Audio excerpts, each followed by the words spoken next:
Well, I think if you travel as much as I have and lived and worked in the places I go, I don't go as a tourist. You would never catch me on a cruise ship, even if you paid for it. I have to embed. That's what I call it. I prefer to go somewhere with a purpose.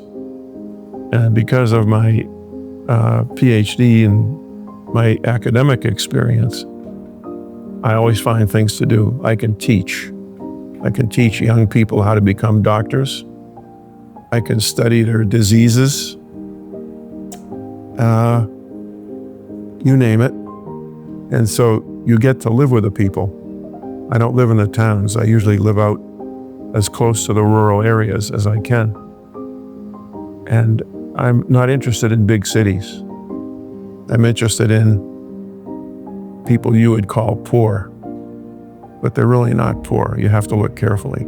They may live in an adobe house that has a grass roof. And if you're influenced by Hollywood films of Africa and the stereotypes, you might think, well, these are all savages. These are all poor people. They're not. They're highly intelligent. They might not have gone as far in school as you. They might not have gone to school at all. But they know a lot and they know how to survive.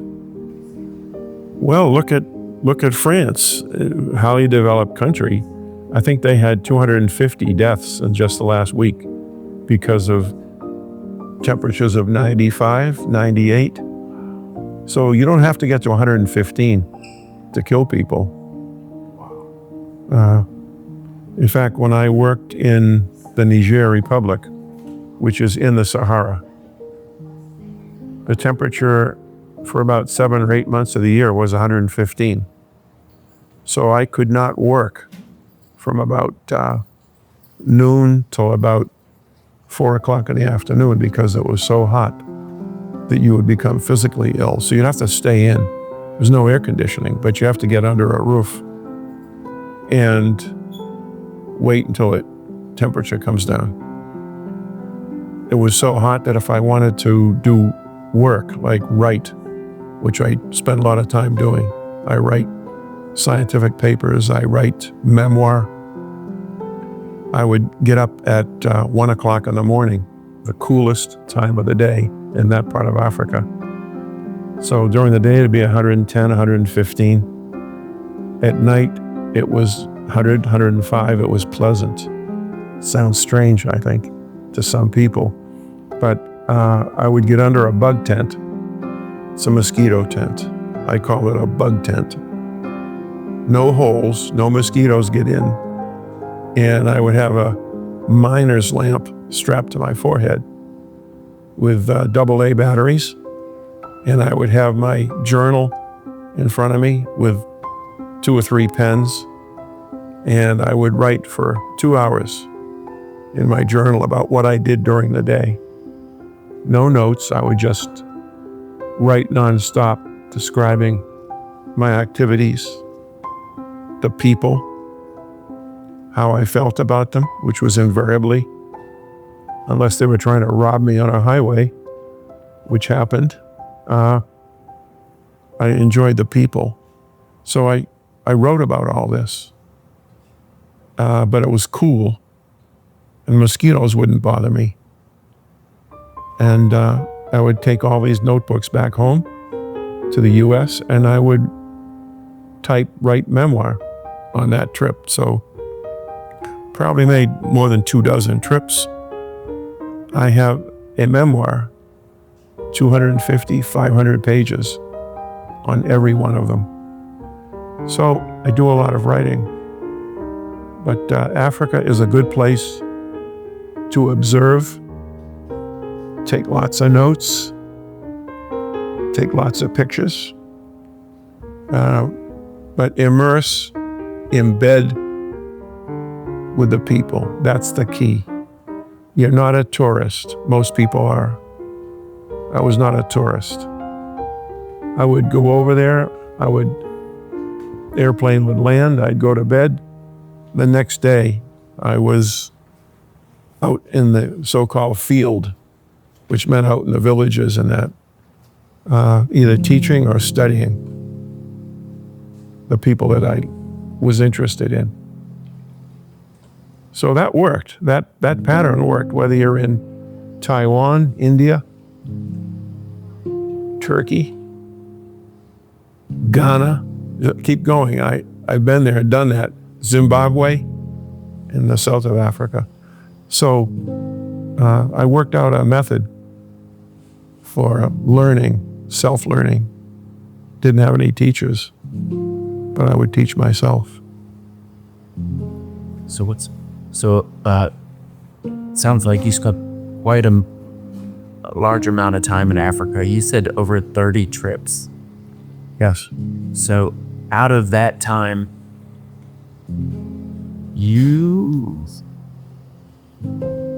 so your background is scientist. And I know we had talked about diets for people and what they eat and different things. From what you've observed and learned or taught or however, what is something that we can apply here in the United States to something that maybe you've learned abroad when it comes to food and diets? Well, that's an interesting question, and it's interesting because the focus of my research in Africa was nutrition. If you look at disease in Africa, they are either nutritional diseases per se, or they will set up a person who's deficient in some essential food item, vitamin, some nutrient, protein. For other diseases, it makes them vulnerable.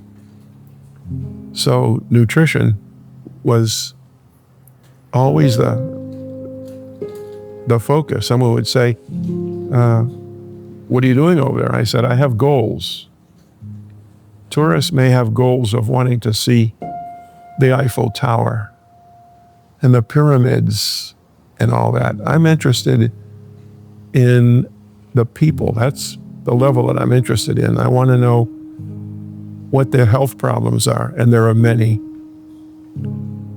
I call it a terrarium almost, an enclosed area where there's a lot going on. But in this case, the people are what I'm looking at. But so I collect a lot of blood, urine. I collect a lot of their food, put it up on the roof for 4 or 5 days. The sun in Africa will dry it out so that when you take these food items back in a Ziploc bag, they won't mold or go bad.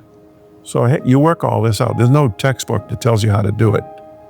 You do it by making mistakes. Spend 2 months in Africa and not take care of the samples you've collected. You get back home, back in the US, you can't do any work on them. So that's a mistake. So you learn from it, and you don't make it again, and then you come back home and you've got, because I'm a scientist, you've got material you can work on. Study it, analyze it, measure. Scientists, if you've noticed, they measure things. Anthropologists largely describe, but scientists measure things to, 2 decimal places or whatever. They need data. So my interest was in describing the nutrition of the people that I cared about, people that I taught, people that I worked with. Nutrition is a big factor in optimizing the quality of life. And so I would analyze blood and food items, leaves, plants of all sorts. I would write scientific papers. I would publish them. And I would close the loop. What do I mean by that? Well, I would take all that data, and 6 or 8 months later, when I went back, I would give lectures, and I would teach about what I had found. So it was sort of, well, it was closing a loop. I would leave all that data with them. I would teach their students, their medical students, about nutrition, but I would base it on the people that they lived with, their families in some cases. The thing that will strike you most when you go off in the rural areas, desert areas, mountain savannas, is that the people are thin. Even when they're very healthy, they are very thin. How do I know that? I just didn't look at them and put them in a category. I brought equipment with me, equipment that would operate on batteries. Where I worked, there was no electricity, no running water, things of that sort. So I would have to bring equipment if I wanted to measure how much fat a person had, how much muscle they had. These are all nutritional issues. And I would have to measure that with electrical devices, non-invasive, painless. But I would collect that data so that I wouldn't just say, well, this person is the most normal. They're thin, or they're a little bit emaciated, or whatever. I could say, this person, we measure weight by body mass index. You've probably heard of it. But you need the height and you need the weight. So I have to bring a tape measure, tack it up on a tree or whatever, and I had to bring a bathroom scale.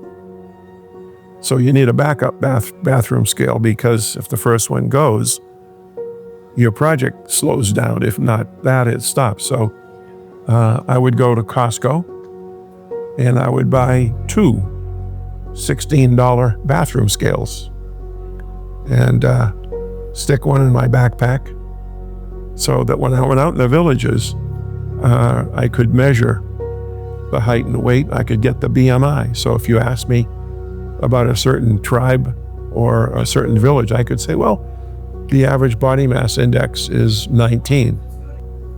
But I would tell you, I could predict the outcome of some of the malnutrition I saw in children. But if the BMI got much below 15, there was probably a 2 out of 3 chance that they would die.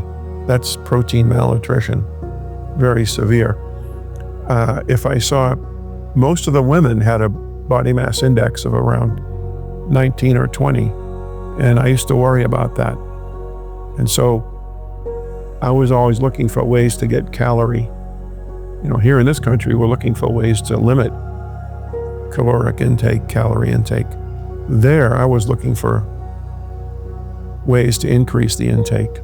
But there, the struggle is to raise the BMI. In the US, we want to lower the BMI. We eat too much.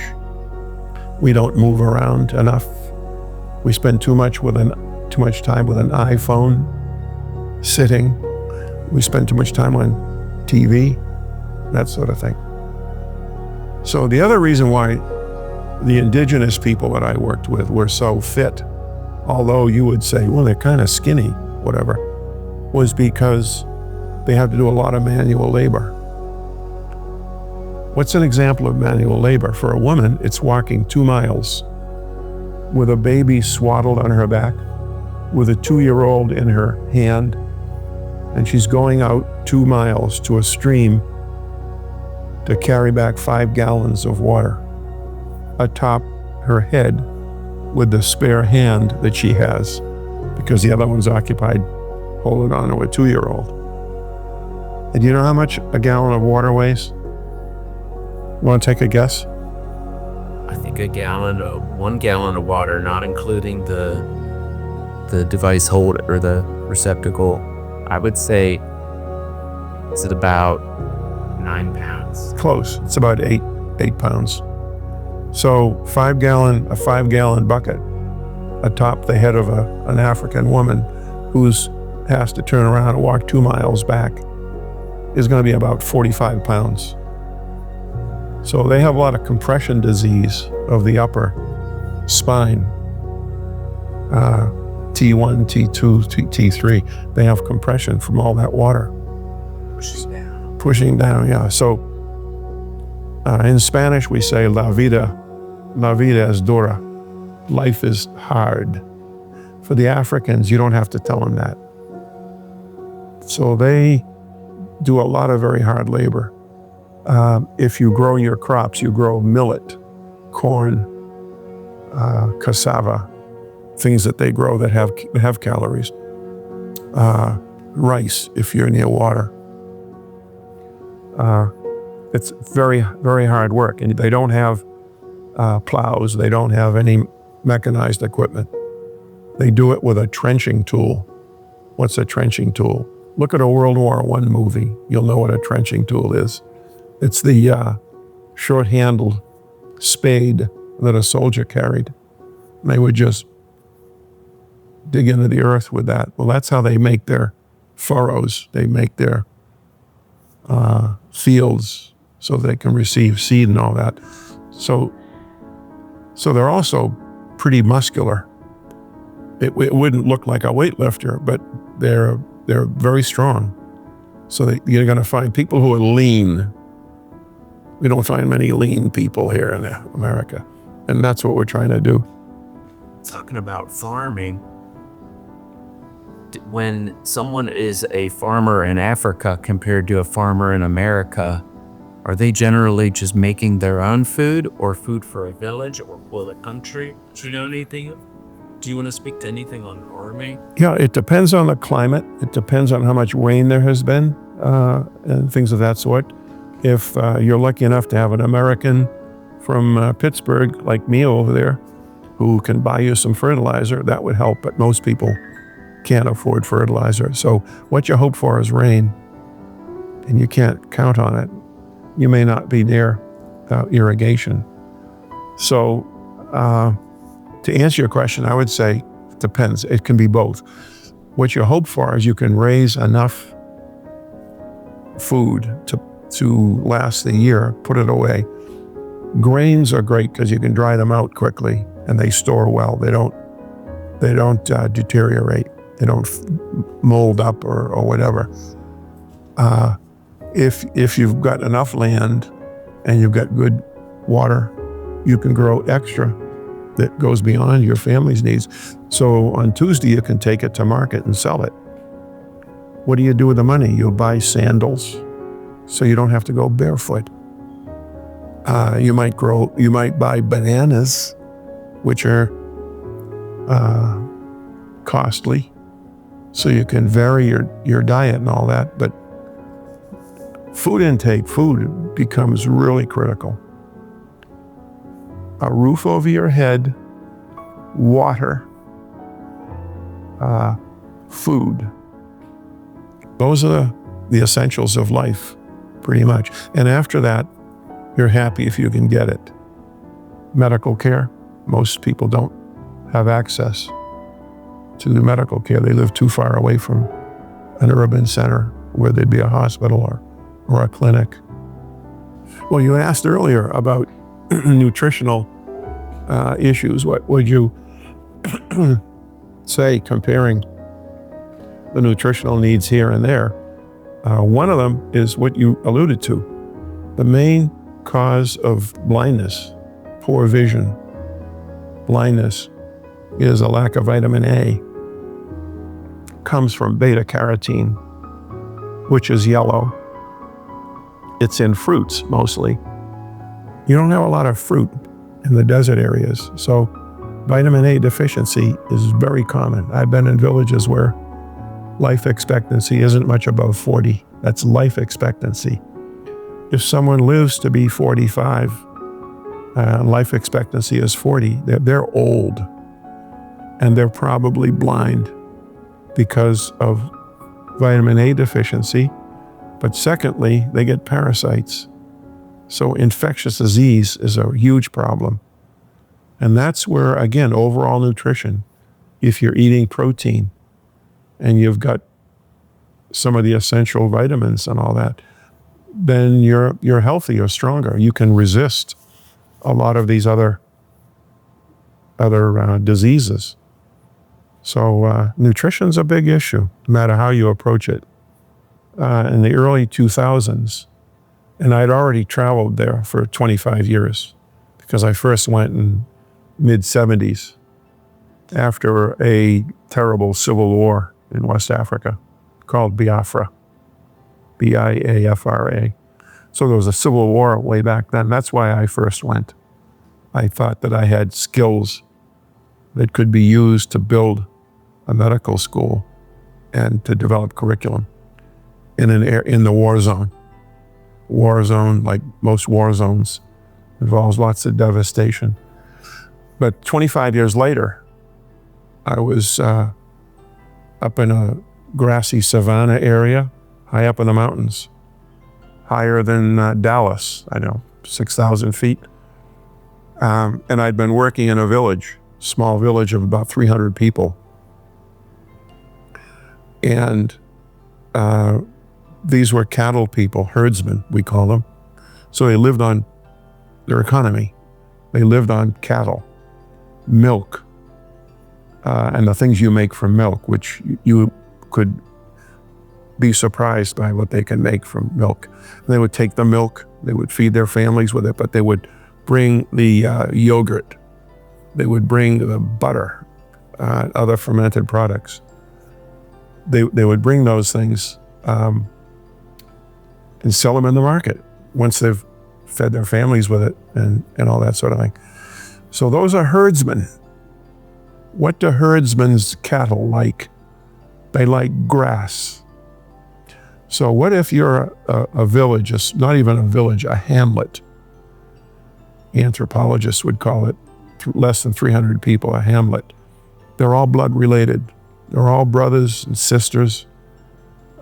Because they're Muslim, a man can have as many as 4 wives if he can afford it. I have trouble affording 1 wife. Don't tell my wife I said that. She would not be happy. She would not think it's funny. But so if a man has 4 wives, he's probably got 30 children. He probably had more, but many of them died from malnutrition, infection, that sort of thing. So I had worked for 4 or 5 years in that village, studying them from the standpoint of their nutrition, the foods they eat, how they take care of cows. They walk a lot. They exercise a lot. But they lived right next door, 2 miles away from farmers. They're called sedentary people. So the farmers do what farmers do. They grow things like corn, what you call maize, and they grow guinea corn, which is like corn, but they rely mostly on millet. In America, we sell millet. We call it bird seed. The Africans use millet to stay alive. It's not something they feed to the birds. So in America, millet is for the birds. In Africa, it's for the people.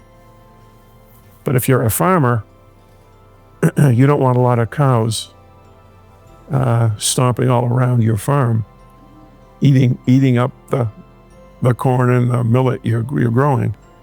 So what happens, so long as there's a lot of land and the herdsmen can get all the grass they need and they can watch their animals so that they don't go into your farm. But if you're a farmer and you can grow all the corn you want, that's fine. But what happens is when your populations increase on one side or the other, or both, which is the worst condition, what happens then is someone has to move, or if they say we're not moving and the other side says we're not moving, what happens? Conflict. We call it war. And so one day in the village that I'd been working with, the herdsmen were outnumbered 10-1 by the farmers, and the farmers came at night and killed all the men they could get their hands on. The women they spared, but drove them out. They didn't bother children, but any man who was over 16 was killed that they caught. The ones who survived were the ones who were out with the cattle looking for grass up in the mountains or whatever, out in the grasslands. So they survived. And that's another whole long story about what we did to help them out, what people here in Pittsburgh did and all to help them. But so when the war happened, it was really devastating.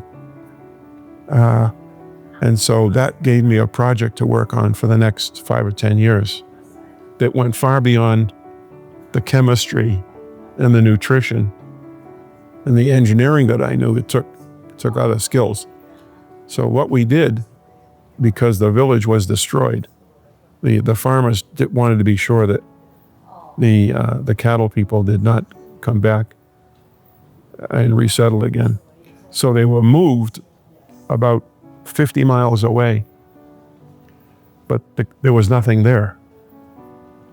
And so, because I knew all these people, they were living just out in the open. And that attack took place, by the way, 2001, on a date called 9/11.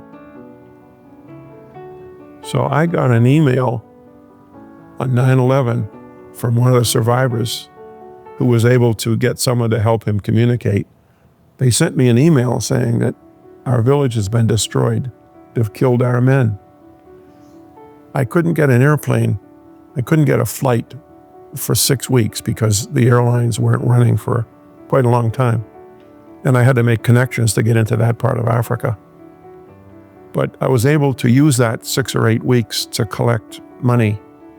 How did I do that? I would go to churches that I knew that had helped me in the past, buy food, but this was different. So I would make a presentation after the church service. People were interested in people that they knew of through me. And to cut to the chase, they would take up collections and donate thousands of dollars. Well, one church might give $1,500, another would give $3,000. And you put it all together and you got a pot of money, not a lot, and you can go over there, which is what I would do. So I would take $10,000 or $20,000 and go and spend a month. And I began building water systems. You would call them boreholes. They're expensive. It's $12,000 to drill a borehole, but it gives pure water. That helps you get rid of worms and parasites and diarrhea, which compromises nutrition, sets you up for disease. I could build wells. I could build houses. Best of all, according to them, we could build schools. Well, we didn't build a lot. We built whatever we could. We built 3 schools. Thousands of children got educated. I had been going so long that I saw some of the young students that went to the non-electrified, just rural school. They ended up in the medical school where I was teaching. So those are the essentials of life. Build someone a house. Doesn't have to be heated, but it has to be dry. So you got to put a galvanized, they would call it a zinc roof on it. That's $300. So all this costs money, but fortunately, the Americans were very, very generous. I always felt badly because once things got going and my friends, the villagers would see a school go up, they would have a ceremony and they would thank my wife and me, or the students that I would travel with, they would thank them for having done all this. And I would always feel badly. And I would have to explain to them that there were a lot of people back home, church people, who collected all this money. I used to bring baby clothes, blankets to provide for them because everything was destroyed in the village. They had what they carried. And so there was a good collaboration between Pittsburgh, and then when I moved to New Mexico, where I spent 35 years, I was really trained. I know how to do this. So that's how I spent my time. I was able to combine teaching with research. It gave me an intellectual buzz because I'm a scientist. Scientists like to study things. Everything I saw, I wanted to study. I wanted to measure it. I wanted to weigh it. I wanted to take a slice of it home if it was a pear or something and analyze it. But philanthropy was a big part of it. Schooling, education. So it all came together. But it came together because I wasn't on a cruise ship. I never set foot on that cruise ship. Had I done that, I might have led a very different life. Land is precious in developing countries, not just Africa. All over the world, if you look at places where the poverty level is high, the critical factor usually is land. Once you have land, you can do something with it that will allow you to subsist. Subsistence means getting by on what you have. That is the land you have. And so conflicts arise over land. And the stress factor is population. Too many people wanting to live on a postage stamp. The cows want to eat grass. The herdsmen want to get dairy products. The farmers want to grow corn. Something has to give. And it ends in conflict. Here's a question. You could say, you brought up I brought up the issue of cruise ships in a pejorative way. You know what pejorative means? Negative. So, but to smooth it out, and all, you spent a month in Africa, 2 weeks or whatever. That wasn't a vacation, but so if you've got enough money to go to Africa or some other developing country where there's a lot of poverty and a lot of need, you can go on a cruise. You don't have to go as a scientist, as a doctor. You can go with whatever skills you have, whatever resources you have, if you stay long enough to use some of your time. Let's say divide it in half. You go to Kenya to see the wild animals. While you're there, you go and visit a nearby community, and you find out that their school isn't large enough to teach all the students the young people they have. So you commit yourself to raising funds when you get back home, wherever that is, and commit to building a school. $5,000, $10,000, it goes a very long way in Africa. We know people who go out for lunch and spend $100.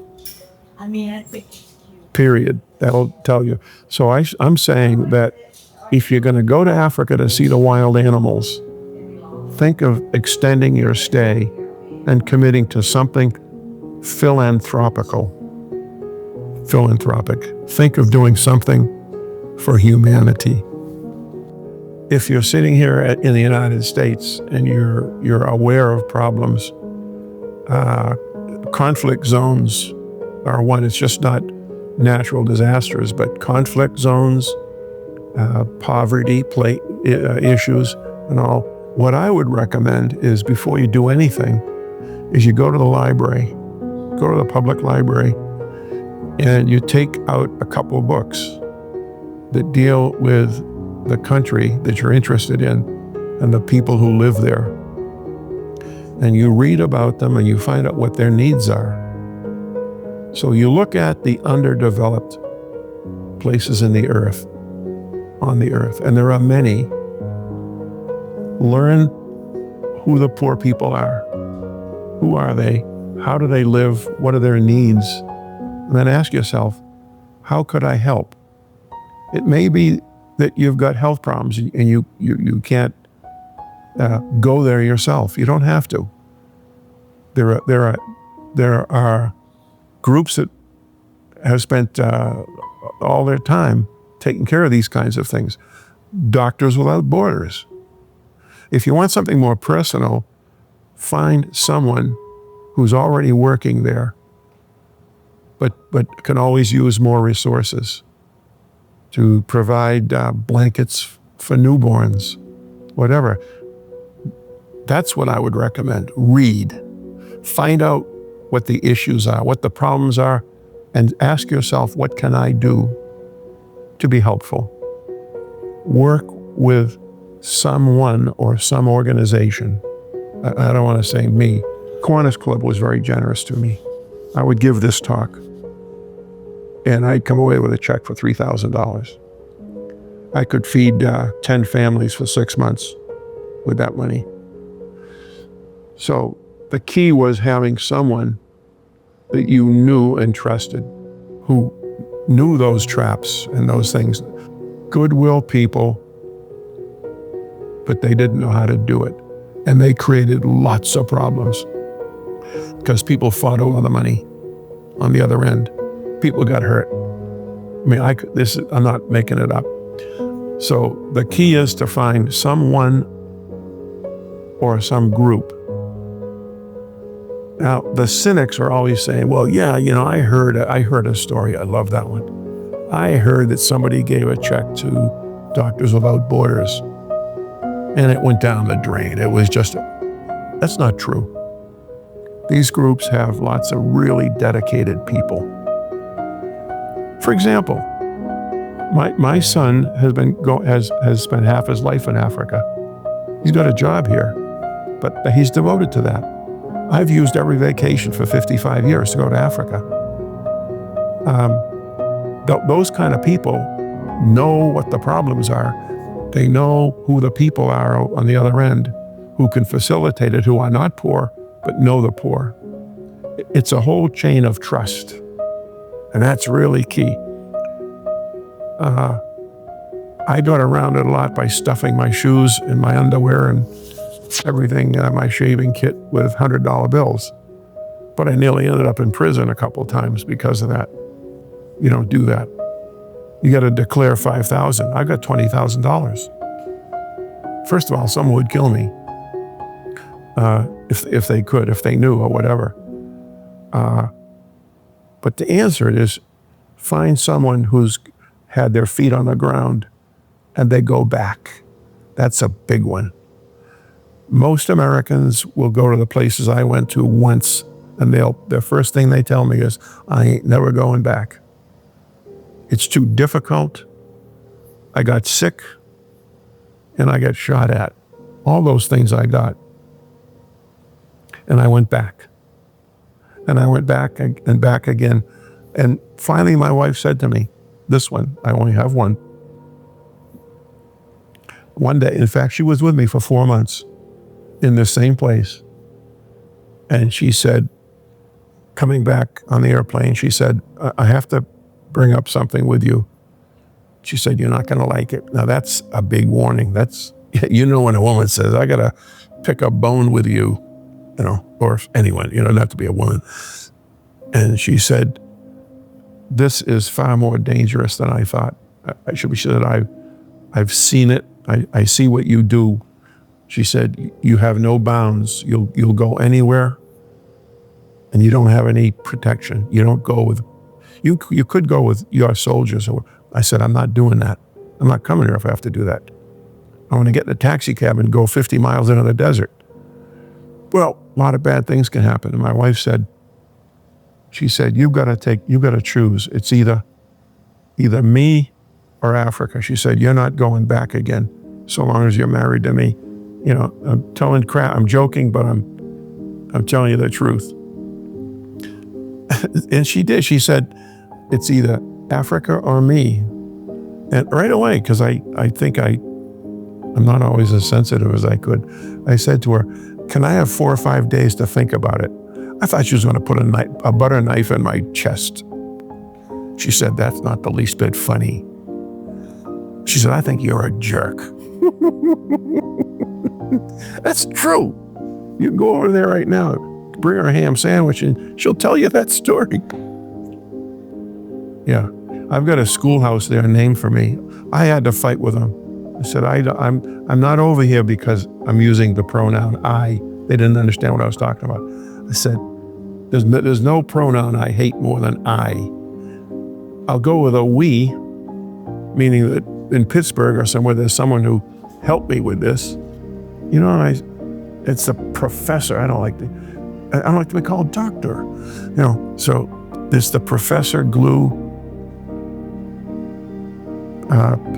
primary school for nomadic education, because the cattle people I work with are semi-nomadic. When the rains don't come, they go out looking for rivers. They're gone for 3-4 months in the dry season. So this was the school for nomadic education. I said, I really am not happy with that. You know, you don't threaten people. So I've told you more than I've told any 5 people. And you know what? I didn't make up any of it. I didn't exaggerate. I didn't color it. I could. You want me to color it? Well, we talked about being shot at, but I don't think we went too deep into it, but we don't have to. Sometimes some of those could be traumatic experiences. No, I'm fine.